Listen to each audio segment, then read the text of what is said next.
Bom dia, pessoal. Quase boa tarde. Não, hoje é hello, good morning. Verdade, verdade. Hoje temos uma live em inglês. Estamos iniciando essa live em português para receber a galera que está chegando aí. Didi já entrou, Rony. Nós estamos muito felizes por receber hoje aqui na live o Didi da Bitcoin Family. E dá oportunidade também de quem não conhece esse projeto Bitcoin Family que conheça, porque é uma inspiração para nós, são referência. Eles viajam o mundo pagando tudo em criptomoedas já há mais de 3 anos, eu acho, né, Carol? Então vai ser realmente muito legal a gente fazer esse bate-papo. Hi, Didi. How are you? Hello, good. How are you? We are fine and very excited with this live. We're very happy. I'm Kaka. And I'm Carol. You are, and Bitcoin Family is a great inspiration for us. You travel the world using cryptocurrencies. And our idea is to talk about usability and show people, educate people how to use Bitcoin and other cryptos on daily life. And you do it. So thank you for accepting our invitation. And it's great that technology can contact us, Brazil and in Thailand. It is beautiful. Is your name really Kaka, like the beautiful and the good football player, the Brazilian football player? It's our nickname. Yeah. My name is It's our nickname. Karina, but my nickname is cool. Kaka. Okay, I love your nickname. Yeah, man, it's an honor to be on your show, girls. I saw your show last time. I wanted to follow it, but it was all in Brazilian, so I couldn't follow it.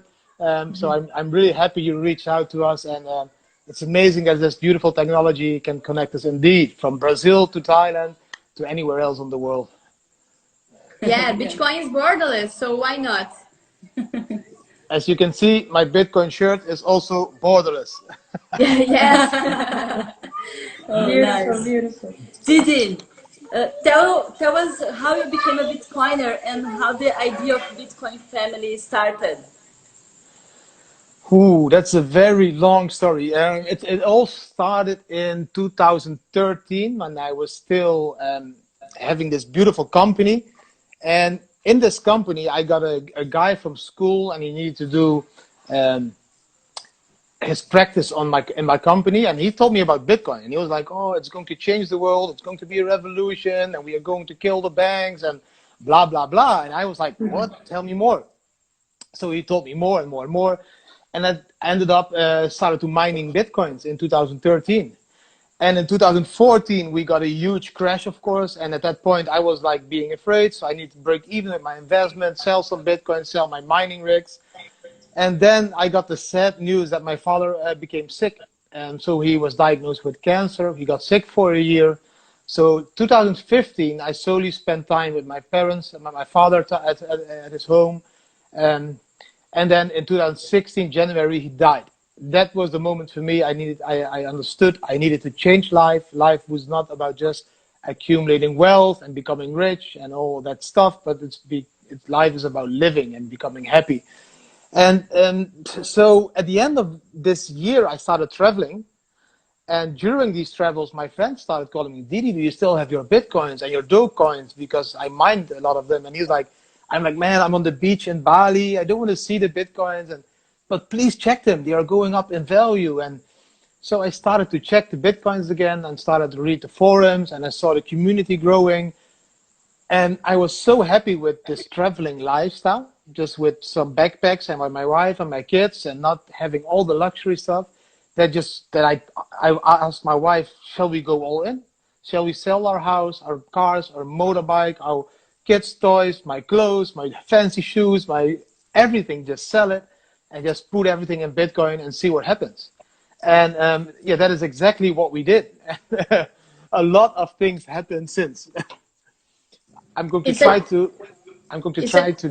turn a little bit light on. 1 second, sorry. Okay, no problem. You had great courage to do that. It's not common people to have this courage to sell everything and go full on Bitcoin. What is courage? You know, courage is you need courage to do extraordinary things in life. For us, we were already changing life. We didn't think anymore that becoming very rich was very important. We thought it was more important to educate our kids and to show them what a free life is, and how can you show your kids this? By leading by example. So for us, the change was already made. So we didn't. It's still courage, of course, to sell your house and everything, to go all in Bitcoin. But if you don't care to lose it, then the step is not as big as most people think. Because most people are so addicted to wealth and to having all the luxury stuff, they are afraid of losing this. And when you're afraid of losing something, you're in prison. And we as a family, we just chose not to live in fear anymore. If we were going to lose this investment in Bitcoin, lose it. We choose another path, and we do another beautiful, adventurous thing. So yes, it took a little bit courage, but also not that big anymore, in my opinion. Yes, and you visited a lot of places, a lot of countries, cities. What is the easiest place to spend Bitcoin or spend crypto? There's a place where it's a perfect place to spend Bitcoin, where it's easy, everybody accepts. So there are two places in Europe that I really love. One of them is in Italy. This small town is called Rovereto. It's near Lake Garda. It's a beautiful, traditional, old Italian town. Really beautiful culture. And there are more than 60 stores there that accept direct payments of Bitcoins. So in this town, I could pay my groceries, clothes, toys, driving license, local taxes. We could pay the hotels, rent of houses. We could buy houses, buy a motorbike, a car, all directly with Bitcoin. So that was one of the towns.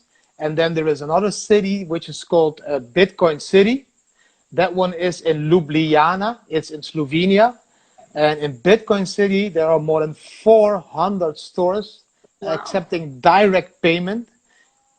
I could live there solely on Bitcoin. You didn't even need a credit card or a Bitcoin card or a debit card. Well, everything I can pay there with Bitcoin, from iPhones to movie, theater, hotels, groceries, jewelry, nail stuff for my daughters. You know, I have 3 daughters. They all want to do this stuff, have the nails. You really 100% of my needs I was able to pay in Bitcoin City in Slovenia. Yeah, it was an amazing place. This is our dream, because it's so difficult to find places that accept directly wallet to wallet. You know, it's more easy for us to have a prepaid card and spend Bitcoin, but it's hard to find direct merchants. So your tips are on our list, maybe for next trip or something. If you go to Europe, you need to visit these two towns. We'll keep contact. I will give you the addresses where you can stay as well. There's some Bitcoin-minded people are there, and also the people that are behind this adopted. You know, because why did it grow in these cities? This is the question I was asking myself. I was there. I could spend my Bitcoin. I was really happy. But then I started asking, who made this possible? So I started to investigate who made it possible. And I started to visit those companies that made it possible. And then you can see that it only takes one company for one city to create mass adoption. So we just need to grow more of these companies that will accelerate the adoption of Bitcoin in local cities or local regions of the country. And then, you know, it will be, in the end, it will all connect. In the end, most people will be forced to use cryptocurrency because, you know, fiat currency is going to disappear. It's going to go away, in my opinion. Yeah. Here in Brazil, we have an example of a city that this happened. It's called Florianopolis. In Florianopolis, there's a place, a mall, where most of the stores accept Bitcoin as payment. It's because of one company that started the movement. So you're completely right. If one company, if we start this movement and educate people about the benefits of Bitcoin freedom, maybe adoption will increase. So maybe whenever you come to Brazil, if you come to Florianopolis, it's one city that is also possible to spend Bitcoin. So it's called Florianopolis? Florianopolis. Yes. Okay, Yes. I will visit Brazil. I only was once in Brazil. I need to be honest. That was in 2004. Yes, 2004. I was in Porto Seguro and Arraial da Yes. Ajuda. Beautiful region, but too many good dancers for me. I'm a bad dancer, and all the Brazilian guys were so good at dancing. It was terrible. I thought Brazil was about football, and I come there, and those guys were all dancing. So that was, I think, the wrong region for me. But beautiful. We are from the south. Exactly. We are not good dancers as well. The south don't dance that well, like samba. I don't know how to samba. No, me too. Okay. So you're right. So you need to come to the south as well. In the north, there are a lot of places in Northwest that accept Bitcoin, but this city, Florianopolis, is in the south. So we need Okay, perfect. Didi, how do you handle with the volatility and organize your life to live on crypto? A very good question. It also, if you want to live this all-in Bitcoin life, there is one thing you need to let go. You need to start not giving a fuck about money. Sorry, I said fuck, but that's how we Dutch people say it. If you care too much about money, you will never be able to live this all in Bitcoin life. We don't care. We need every month. I know we need, like, for example, we need 1,000 or 2,000 euros a month to live and to travel and to eat, and with a family of 5. And that's all I care about. I don't care about the millions in the future. I don't care about saving for my old days or whatever. I care about living now. And I want to spend my Bitcoin now. And that's, we will see what will happen. I'm not going to sit on my wallet and not doing anything in life anymore. So, because I'm afraid that the volatility will go down and go up. And I've seen Bitcoin crash more than 7 times now, and it always comes back up again. If you minimize the cost of living, you're not afraid anymore about these volatility drops, because you just take 2,000 euros or whatever to live for these 2 months or a month, and the rest you just hodl. They are on your hardware wallet. Yes, it goes up and goes down, but in 5 years' times, it will be up. It is. People need to understand that if you look at the average of Bitcoin, it has been starting here and it's slowly going up. And this is the average line. And yes, it goes above the line and it goes under the line and above the line and under the line. But still, we see a growth. The last 10 years, there was not the decline or a decrease. We started at 0 and we are still at $9,000. And in the next 10 years, this will be much higher, much higher. Yeah, if we look at Bitcoin graphic, it comes back to the price. And if we look to the loss of our power of purchasing fiat currency, it never came back to the previous price. So it's like an illusion that fiat power of purchase is stable. So this kind of thing must change in people's minds and everybody's mind, so we can understand more Bitcoin as well. Yeah, that's a very, sorry. No, you can continue. No, that's a very difficult part, because we all grew up in this educational system that created like small robots out of us. They created this system where we were become greedy, small human being, accumulating as much as possible wealth, and only achieving this goal of happiness if you get rich, if you have a big house, if you have a few cars, if you look like Madonna, or if you look like whatever, then you're happy. And that's how we grew up. And now we need to make this huge mind shift, all of us, all over the world, into just accepting a normal life and being happy. People are complaining about that they are locked down. Why? You finally have the time to spend time with your wife and your kids. You always have been complaining you didn't have time to spend with your kids. Now you have time. Spend time with your kids. Now you can prove that homeschooling works. Now you can do a lot of positive things during this period in our lives. But yeah, people often seem to see the glass half empty instead of half full. Yeah, completely. And Didi, we also spend cryptocurrencies in our travels, in your daily life. Yeah. And it's really common for us that the hodler says, no, you are crazy, you are idiots. Why are you spending your Bitcoin? Don't do that. And we are, no, you need to spend. spend, because that's a precious moment when you talk to the merchant and people come to know what is happening over there that you're talking about Bitcoin.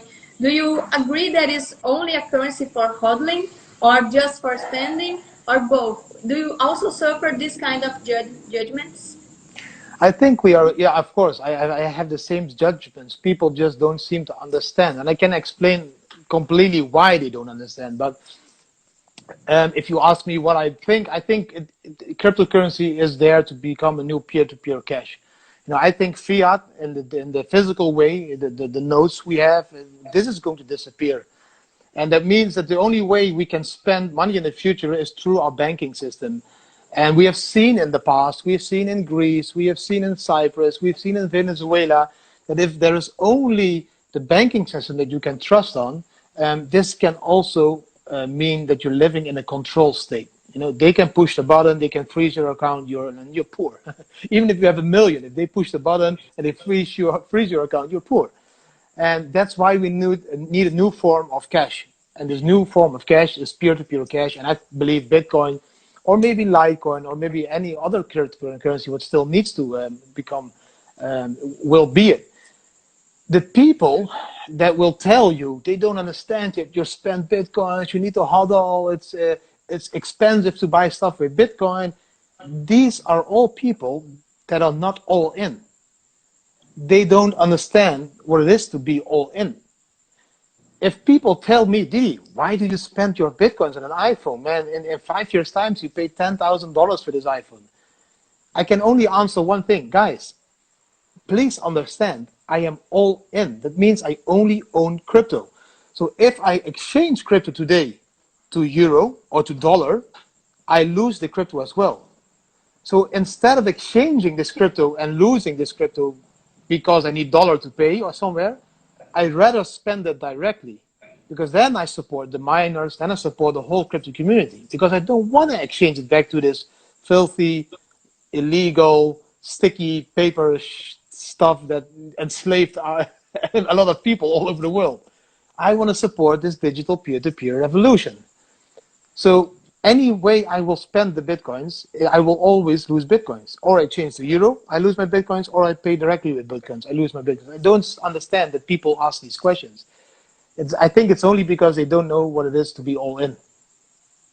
Yeah, completely agree with you. And in this moment, we are with our freedom affected by this virus and this lockdown and this situation. How do you think that Bitcoin and blockchain and this whole environment can help for us to keep our freedom in some way? Yeah, I think blockchain should focus on indeed helping helping our freedom and supporting our freedom, but in the positive way. Like, I've been investigating a lot of projects the last weeks, and I can see that there are now blockchain companies that are focusing on tracking people where they go and where they, where they are, and if they keep distance 1.5 meters, and if they have social distance. This is not why blockchain was invented. This is not. We don't want to live in prisons because of blockchain. This is the evil version of blockchain. I don't want to see that one. I want to see the blockchain that gives us the full right to vote. To vote for a president, to vote for just a simple question. How easy could it be if the Brazilian government, I think they did it pretty good by not closing down, in my opinion, but okay, maybe not everybody lost this opinion, but maybe the government should handle it in the future like this. Use this beautiful blockchain product, put the question in this blockchain application, and let the people decide. Let us vote. That is what a democracy is. They should ask us what we think that is best for the country, because that is why they are there. They are there to serve us. They are there to make our life beautiful. They should make it beautiful to be living in Brazil for us, or in the Netherlands, or in Thailand. So they should, if they want to decide anything, they should ask the people that are living in this country. Guys, what do you want? Do you want to do a lockdown? Yes or no? And then you let 80 million people in Brazil just choose yes or no. And the majority will say no. Then that is what we will do. We won't do a lockdown. And I hope this blockchain will focus on these kinds of applications instead of the tracking applications, because oh my God, man, I don't want to be tracked 24/7. I don't want this app where they see where I am and what I do, and if I'm 1.5 meters apart of my wife or whoever, you know, it's crazy. But or when yeah. you last expect, there's a drone in your home telling you to come back and don't be in the streets. So it's a scary movement to see our technology coming against us. So completely agreed. Let's see what will happen, but agree that we must opposite to this kind of technology. We already have Facebook and a lot of companies tracking our movements and our lifestyle and where we put our money. We don't need another kind of control. No, and I think that the main difference between Facebook and a government app is that Facebook you choose to use. They cannot make you use Facebook. I choose to use Facebook, and because I choose to use Facebook, yes, I give up a little bit of my, privacy. But if there is an app that is forced by the government to use, that's a total different. That's a total different story, because then I don't have a choice. I don't have an option, and I don't have my human rights and my liberty rights and my freedom rights, because it's not a choice. It's forced. And if something gets forced up to the popularity of a country, I think that is like, then we really need to stand up, make a fist, and just, all say, fuck you, governments, we are not going to do this. Till here, not further. We will go outside. We are the people of this country, and we have the right to live here, because that is why we have paid taxes the last 20 years. That's why we have done everything for our country. That's why we cheered for the queen or the king to be elected. But that's why we did it, because we want to live here. Yeah. Didi, there's a question here. Hernando asked you if you only use Bitcoin or another crypto. And to be very honest, I'm not the Bitcoin maximalist many people think. I think our name says, yeah, we are the Bitcoin family, but this is more focused on the family. I think cryptocurrency and the world must stop fighting with each other. I don't think there's any positive thing about trashing each other's project. Your Litecoin is this, or Bitcoin Cash is that, or stop it. We all need to work together to change this world. We all need to work together to create this beautiful revolution of the monetary system. We cannot do it as separate teams and islands. We have tried this for many years. We need to work together. So for me, it doesn't matter what I need to spend. If I go to Brazil, and in Brazil, Verge is a popular currency, I will use Verge. If I go to Liechtenstein, and Litecoin is their popular currency, I will use Litecoin. If I need to use Bitcoin in Las Vegas, I will use Bitcoin there. And if I need to use any other currency in Thailand, the Dash, that was a big one. A Dash currency is very popular in Thailand. I use Dash. Dash we need to. Is popular in Thailand, yeah. Oh, nice. Yeah, in Thailand, I don't know how it happened, but in Bangkok, there's a huge Dash community, and a lot of people use Dash over there. So, yeah, and if a restaurant wants to have Dash, I will give him Dash. Why not? I prefer any cryptocurrency above the traditional fiat system. So I prefer Litecoin, I prefer Bitcoin, I prefer Bitcoin Cash, I prefer Verge above fiat, euros, dollars, or any other currency. So for those people that always are shouting, yeah, but why do you support Bitcoin Cash, or why do you support Litecoin? Why? Because I'm all in, and I need to. I need to spend currencies they want to accept at stores. And if you still have the luxury with a bank account at home, then please don't even bother to talk to me, because first delete your bank account, go all in, then come back and complain again.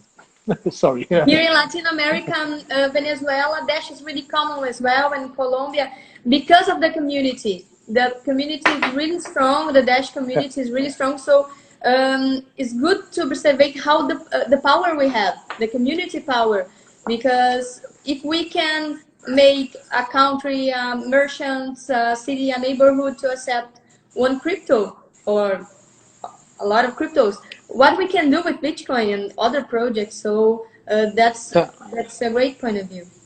Yeah. We saw that you wrote a book and we are looking forward for the English version to come up. And what are your next plans? The English version of this book is coming out, I think, in a month, something like this. The Dutch version and the German version are out now. I'm even talking to this beautiful Spanish woman now that wants to translate it into Spanish. So I want to have this book translated into as much possible languages so that people really understand not only why we as a family chose to do it, but also how we as a family did it, and also why we think it's better to educate our children in a different way than other people do at the moment. Our next step, we were busy with this world tour. We were driving the world with a van. This van is now parked in Bulgaria. At the moment, we cannot continue this tour because all of the lockdowns and all the borders are closed in Europe. So and I think it will take another year before countries will fully open again to foreigners. So now I need to decide to do something else. So fate and the universe brought me to Thailand. We went here with a very strange. We were driving from Spain to the next place in Spain, and we said, okay, well, why don't we just take a break for a month and go to Thailand and take some relax time, because it was a really busy year. I did a lot of speaking on conferences, and we go everywhere as a family. So the wife and the kids, they wanted to have some beach time. So we went to Thailand, and then we are in Thailand, and then you have this COVID situation popping up and the lockdown. I call it lockdown in paradise. I have this beautiful small hippie house here on the beach. And in some kind of way, if you just let go of all your fears and maybe it sounds a little bit crazy to you guys, but then you get into this flow of the universe that gives you certain things in your life. You start to focus on positive things come. So I am here on this lockdown. In this lockdown, I meet a guy, and this guy is setting up a very beautiful blockchain community on this island. The community is called House of DAO. The website is houseofdao.io. And they are building a digital nomad community for blockchain and crypto people, like to live and to work. And from this community, they want to develop the beautiful apps that will change the world for the positive. So I'm just lucky, again, to run into the beautiful company. And now I became the ambassador, and I'm helping them with setting up the company. We're getting some media attention and all that stuff. And I just throw my passion into setting up this beautiful project here now in Thailand. And what happens after this, I don't even plan anymore. I can swim tomorrow or be eaten by a shark or whatever monsters in the sea there. Planning has no use for me. And I think people slowly start to understand now that planning is useless, because look what COVID did. I think many people plan their whole life, and then bam, in split of a second, life changes. You're in lockdown, you lose your freedom, you lose your human rights. And then now people start to think, I think, about, oh shit, do I want to continue my life the way I did? Or do I want to live my life now to the fullest 24/7 without too many stress for the future? Because we don't know what the future will bring us. I think the next step will be aliens that will visit Elon Musk in his beautiful car or something. We don't know. We don't know. So we as a family try to live day by day and educate the kids as well to live this day. Just enjoy this day. And tomorrow will be another day if we all wake up healthy, and we will see that day what we do. And just take it step by step. Yeah, we also agreed with this point of view, more, I don't know if holistic or more energetic, where Bitcoin brings us a lot of thoughts like that, like what is money? Isn't energy in some way? But there wasn't any question about it. And we have other questions here. If you plan to translate the book for Portuguese, I don't know if it was a plan to translate to Portuguese, your book. Is somebody offering to translate it? I want to help you, and of course, many people too. Of course, if somebody wants to help us with translating this, I'm not about becoming a millionaire. If somebody offers me, Didi, I want to translate your book into Portuguese, and I want to brand it in Brazil and all Portuguese-speaking countries, we just split the profit. You do it, you translate it, you publish it, and we just split. I'm all about sharing, you know. I want people to make money. I want myself to make money so I can share it with other people. So if anybody out there now listening wants the book in Portuguese, text me, call me, whatever, and we'll figure something out, of course. Okay. Didi, thank you very much for this talk with us today. You are such a great inspiration for us. We admire you so much for your courage to give up of your former life and to live and share your knowledge and your experience with us. We're going to put subtitles at this talk and put on YouTube so other Brazilians can know about you and connect with you. And thank you for this. We wish you success, great experience, and keep doing the great job you're doing in educating people. Thank you, girls. It's an honor to be on the show, man. I'm just very excited that we can reach some people in Brazil in this way as well. And if you want to talk some more another time, just contact me. I'm this guy just hanging around on the beach making some videos, so I have all the time to do this thing. We love your videos. Yeah, beautiful place, Thailand. Oh my God, Such a beautiful videos. It is beautiful here, and it's really positive for Bitcoin adoption because you can here even on the island. I can pay my hotel, my house, my restaurants, my bars, everything directly with Bitcoin, Litecoin, Verge, Dash. So yeah, it's a beautiful country. And again, it was a pleasure to be on the show, and hope to see you girls sometimes in Brazil somewhere. We won't dance the samba because we can't dance. Maybe we play some football or drink Bacardi. Coke A caipirinha. We can make a caipirinha. Yeah. Taka's caipirinha is the best in the world. So that is the promise. That is the promise. I will hold you to that promise. Okay. Thank you very much, Didi. Thank you, Didi. Let's keep contact. Good night. You're welcome. Bye-bye. Bye. Bye-bye.